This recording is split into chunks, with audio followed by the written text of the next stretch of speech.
Welcome back to another episode of the podcast, everyone. I'm your host, Cadet Master Sergeant Harden, and this is our guest today. I am Cadet Second Lieutenant Francom. So, introduce yourself for us. I've been in CAP for about 3 years. I'm from the MSO57 Squadron in Mississippi. That's what the MS is for. That's about it. So, explain your role in this year's encampment and why you chose it. So as a flight commander, I oversee the training of the cadets, mentor the cadets, and kind of teach some of the flight sergeant of some drill, custom security, just kind of oversee all the operations of a flight. So, for those who don't know, we're actually in Camp Shelby right now in Hattiesburg, Mississippi. This is the second day of training for encampment, and you already have 2 days of experience with your flight. Yep. So, what would you say are some of the things you've learned in the past couple of days? They cannot stay in step. Okay. And that's usually something that you're going to experience as any leadership role in line staff. You're going to find out that your cadets, they can't stand step. Yes. And that's why encampment is so important, because you're helping your cadets get on step. Yep. You're helping them with all these other things, aerospace, leadership, as well as drill and ceremony. So how do you prepare to help them with their drilling this past week? Just kind of, we do, nightly meetings where we debrief, talk about the intensity levels. One big thing is that I was pretty surprised about is how much the intensity level fluctuates.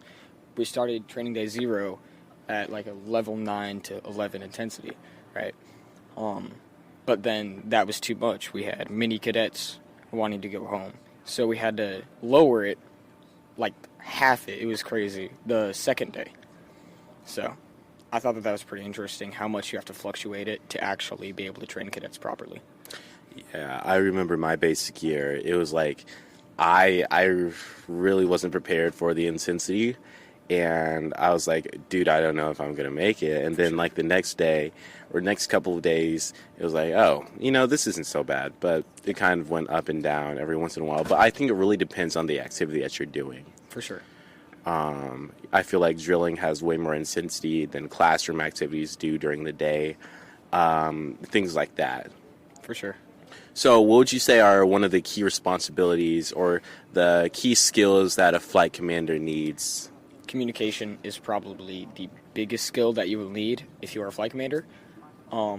Most of what I've been doing this week so far is running commands from my squadron commander to my flight sergeant and being able to remember those commands and communicate it effectively and efficiently without upsetting people.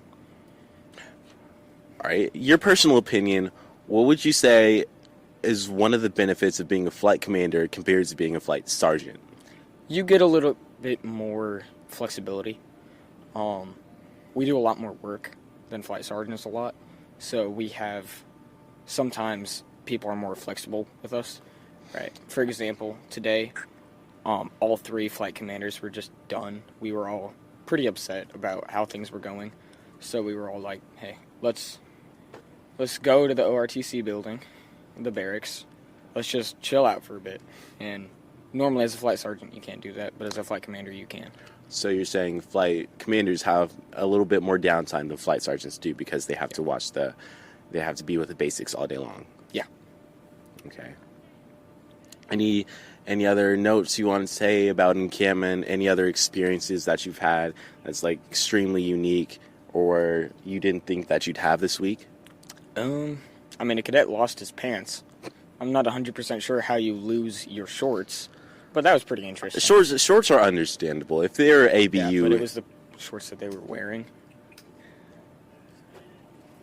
Oh. So, yeah, that was pretty interesting. Okay. Well, thank you so much for your time. That's Second Lieutenant Francom, everyone. Thank you so much for your interview. Thank you.